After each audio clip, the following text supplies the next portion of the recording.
All right. This is our first episode of Ripe Insights, and we are speaking with Heather Richman, co founder and creative director.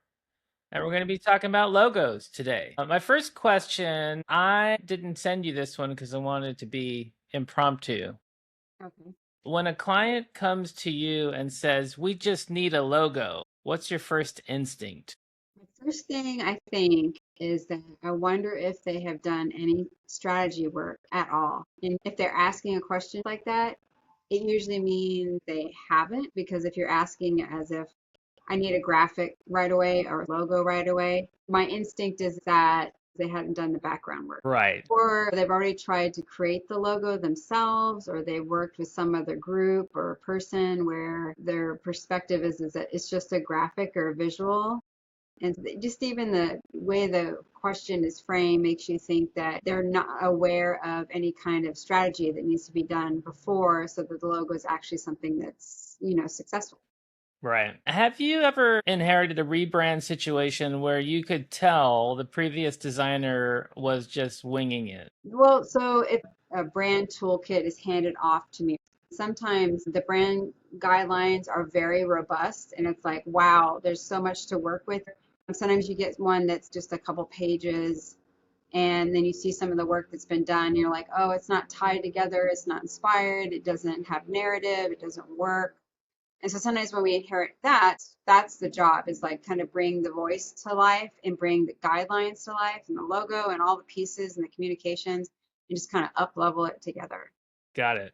So we have in our process, one of the phases is discovery. And we have three major sessions during that discovery period. Can you just explain a little what each one does and what is it designed to accomplish? Right. So pretty standard is a project kickoff for any kind of project, so we've gone through the proposal process, there's been some pitches, there's been a couple calls with the decision makers, but the kickoff is really kind of like getting to know each other and getting to trust each other at the very beginning of the process. Some of the Right. people that you've been in contact with up until then are not going to be the people in the room, so to speak, for the kickoff. Mm, So we want to be real clear for the kickoff. It's like anybody who has their heart in this project or is a serious stakeholder and needs to be heard and understood, they need to be in this kickoff meeting because they're seeing us for the first time, they're getting to know us. We'll go through our process, and just building trust, right? And then communicating about what our process is. They meet you, they meet our director of client services, and so just so they feel like they're in good hands and right. that this isn't just some scattershot process. It's very thoughtful. It's tailored to their needs. Sometimes a client has 300 people that we have to keep in mind as far as taking them through the process. And Yeah. like, so in a case where there's lots of people, we got to divvy up them into certain groups and what Yeah. parts they're going to be involved in. So coordinating that, right? Because you need internal buy-in. There's so much that really starts at the very beginning of that. And a lot of it is client management and client expectations. Yeah. And I would guess too, a goal is to get as many of the stakeholders involved as possible. Like the people who are going to be part of the project from start to finish need to be in this meeting so that their voices get heard and that they don't come in later in the process and not have that foundation. Yeah. And then usually, even before the kickoff, we have established a relationship at least with some person who is going to be like our continuous contact throughout. And so we're kind of already collaborating together, getting to know the different personalities, figuring out how it matches to the scope. What do we show each group at a time so that we can get a good pace going to, right? So that people's time are all used most efficiently. Right. So that is the first step. And then we start also asking them questions, and this is again also building the trust, but it's also our curiosity and our interests. And it's the Hmm. very like beginnings of building a brand, building a voice. It's like, tell me about your business. And it's always so interesting. It's like one of the best parts of having your own business is interacting with other people who are doing interesting things. Why did you start this business? Where are you at right now? Who's your customer? That kind of stuff. Like just generally curious. Yeah. And a lot of times when you talk with business owners, they're so busy with their head down all day, doing all the kind of day-to-day work. And this is like usually business owners who are really involved with strategy and where the business is going, what the services are, the products. This is a great process for them to step back and have a bigger picture. And we help them guide them through that process because a lot of business leaders or program directors, they get stuck. They get so stuck with the thinking because they're so granularly thinking Hmm. and actually so busy. I mean, a lot of people are just have too much on their plates. How can you even think strategically and take a breath and look more broadly at all the pieces together and where they need to be? So you were asking about the three steps. So first is the Yeah. kickoff. And it varies, but like just at a high level, this is the basic structure. The kickoff is we call it like a get to know you meeting where it's hands-on, it's collaborative, it's like it's a conversation like this. I'd like to meet you and like what's your day-to-day, why do you come to your job, or what's the best part, and then what's the struggles like, and how can we help with that? Right. So that's the first meeting, is just kind of a general get to know you. And then the second one, and this goes into discovery and the brand strategy sessions, where the first one we like to try to focus on the internal, meaning how do you perceive yourself to be as a business, and like what is your why, and doing all those kind of exercises that allows everyone to kind of take a deep breath and kind of just fumble through these creative exercises that the outcome is really just doing it together so they can hear each other. Yeah. And then also for us to gather important branding information where it's like, okay, the client thinks this about themselves. This is where they are right now, and this is where they want to be. And they may not have even thought about that. They may not even be conscious of like where they want to be. They know it's not right now, like it's not a right fit, like their brand, their website, everything feels wrong and it's very frustrating, but they can't get clarity about how or why or what to do. Yeah. That's the internal discussions and a lot of different exercises and so forth. So then I always say, okay, so now we know about you, or you know about you. So the third session is external. What does the world think about you? What do your customers think? Do some benchmarking. Let's look at your industry. Do some research, like point us to different things in your industry. What's happening right now in the space? So then, we do the introduction to kickoff. We talk about you internally, what's your why, and like making you verbalize that and having creative sessions. Sometimes it's a little uncomfortable, but it's fun because it's all very methodical and intentional.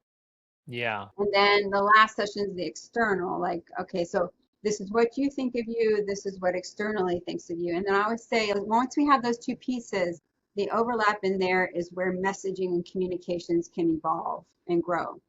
So Nice. yeah, so that's the process. In our second session, we often go through personality traits and archetypes. That can maybe sound a little abstract to a client, but how would you explain what that actually means and why it matters, particularly to development of a logo?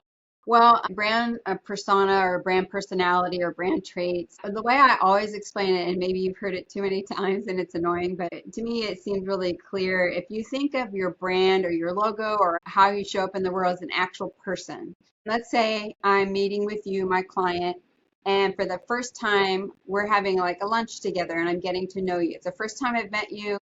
We chat, what we order, how we talk with each other, how we talk with the server, how we interact in the space. And then someone comes and like after the lunch, they'll say, well, what did you think about that? What's your impressions? And so Hmm. the impressions are everything. It's not just, oh, we talked about this or this. It's like, oh, I felt really comfortable with them. And because they did this and how they dressed. And, it's not really judgment in a negative way. It's like, how did they make you feel?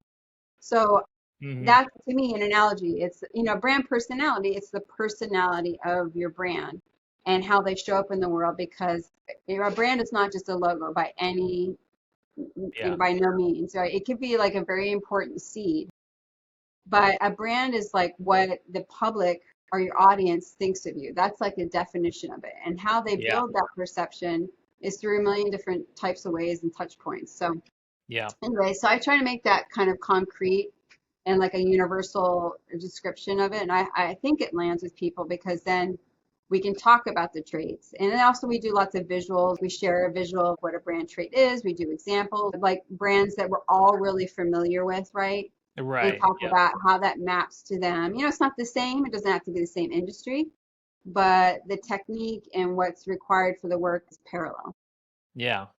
Cool. Yeah, it's always a fun part where you apply the thinking to brands that already exist and talk about them and the way they're perceived in ways that maybe the people in the room haven't quite thought about before. I think that helps to get them to understand, oh, yeah, this is important. It's a bigger deal than I was thinking. And so brand archetype sounds really like lofty. And so again, we use visuals too, and it's based in psychology. And so we share that, like what the psychological beginnings of an archetype, what that means.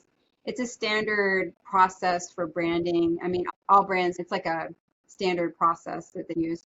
But again, use visuals like here's Nike and here's how they map to this type of archetype and this is their process. But I'm really careful about, I want to show them examples, but I also want to make it completely loose to say, you don't have to fit into all of these defined brand archetypes. Hmm. Because to me, what's important is the conversation around the archetype. It's not landing on it. It's not being exactly this is it, because that's very kind of rare that Yeah. it's like, oh, I'm definitely the jester or I'm definitely the magician. But it's more like when you're talking with a business owner, for them to feel flexible that and to be kind of creative thinking that I think I'm a bit of this and I'm a bit of this. And then we get from them like, okay, but why? Why like some of this and some of that and why not that? That's the most important conversations to have is from a branding and messaging communications perspective Yeah. and developing strategy. Cool. So in all this process and discovery, we talk about the importance of getting stakeholder buy-in. In some cases, it's just one person. In some cases, it's the organization plus their board or a couple of board members, if that be the case. Why does getting them involved early matter so much? And have there been cases where disagreements get surfaced through this process when you finally get all the people in the room? Well, the why to bring them in is because you want to try to catch potential issues early and do the best you can to advise the client about, like, you know, I know this person is really committed to this program and they're really busy, but if we don't include them right here and don't hear about their particular program, then they're going to feel slighted for sure. And then down the line, they're going Hmm. to come in and feel, you know, like they weren't part of the process, so they weren't heard. Yeah. And that's always bad. And I don't think that's unique even to brand development, right? It, you know, it doesn't Yeah. matter what it is, right? It might be a little even more so, feel might strike people a little more personally because let's say you're a program director and you're doing fantastic work on the ground, you're helping lots of people, the services are really connecting, and you've been really eager to figure out how to communicate more to get more funding and to build development and just reach more people. And then we start to do that process and you haven't been included. So that Hmm. is That's a that problem. is a shame, right? Not only does it hurt them, it really does hurt the process because they do have very important stuff to share. Even if they don't know that they do, you have to be able to do these exercises, ask the right questions, and dig and find out like what is their day-to-day knowledge that we have to be aware of. Does the process ever surface disagreements inside the organization about like what the brand should be or how it should be presented? Well, definitely. I can't think of one right now where it was like we're in a meeting and like it was like just flat out like disagreement. But there is finagling and some rubs and difficult things kind of behind the scenes. And I honestly think that is part of the process.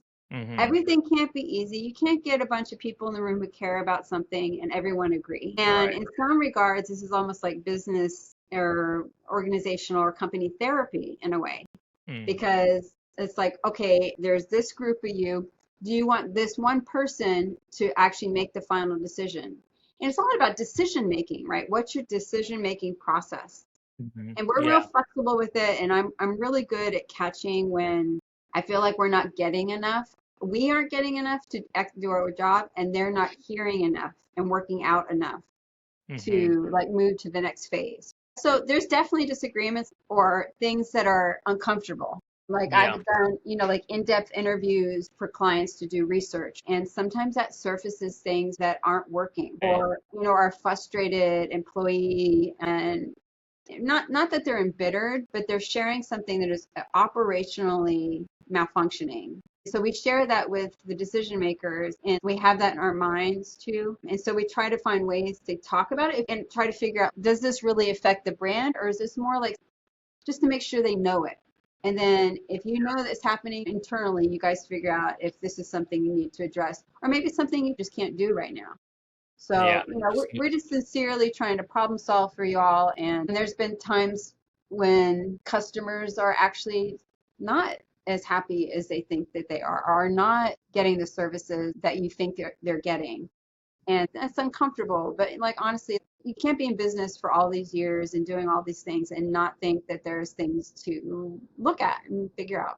Yeah, cool. So after these three sessions are completed, what's next? Is there something that gets handed over to the client, or is it something that you gather and give to yourself before starting design? What is the big payoff? Right. So after brand strategy and discovery, Kristen O'Connor, our account manager, our client services rather, she will do a project charter. It's like meeting notes, but it's organized in a very like, we did these exercises, here are the outcomes. And some of it's for me, a couple weeks might pass before I'm actually doing design execution. I need a refresher. I need like solid notes. And also when I'm running a session, if I'm the facilitator, I'm not listening in a way that internalizes it because I'm facilitating. So those project charter notes are for us at Right, but also it's for the client because they sign off on it. Hmm. So that having this continuous line is for everyone's benefit. If you have the stakeholders involved, this is how you continue that involvement. Mm. Say, if maybe you didn't get to this session, but here's what your program group said and did, and here's the outcomes and what we thought. We don't send it out for signature, but whoever the project lead is on the client side, they basically approve it, say, yes, this is correct, and everybody who needs to know this agrees with it. So, Yeah, got it. meaning that it's like client sign off. So those are our sessions in our brand strategy or communication strategy, depending on what it is. And then sometimes it's like, okay, we need to do some execution. And if it makes sense for the client, we do something called core messaging. So let's say we've done all of this conversation together. We're kind of like linked up together. And next is like, let's do a project together. So let's make a brand story, which is a very common core messaging piece. And it's like a little commercial. I always say it's like way over the top. It's a huge Hollywood mega film. And you're going to do this treatment of the reel of what it's like, the commercial for it, right? Oh yeah, the And trailer. so, Yeah. yeah, sorry, the trailer. And so I give them like a framework for it, and then I do a first draft, and I try to make it very effusive and very emotional if it's appropriate for their business. But the basic arc of the story is you present a conflict, Mm. you dig deeper a little bit into the conflict, and then you hit the top and you hear how the client is facing the conflict, and then you come back down and then you talk about the future, right? Huh. So that's just like the basic storyline. And I always kind of, again, think of it as like a movie. But if I'm really connected with the client and the people that they serve, and usually if it's like a nonprofit, for example, and they're doing services, or even like a business that's doing really great work, it's usually quite easy. Nice. So, going through this process and having all of these discussions and getting these insights from the client and their stakeholders, how does this then change the design process? Compare it to the request, I just need a logo, and you don't have this background, but you're forced to design something, versus now you have all of this, gone through these sessions, and now you can sit down and design. What does that difference look like? I think the difference is that you have all of this strategy and meaning tied to the work. If you didn't have that, like I said recently, and maybe the spark for this interview was that if you don't do this work and they're just asking you to do something modern and quickly, that's just a graphic. And Yeah. I can kind of do that too, but even just saying we want something modern and it has to have this and we like this color.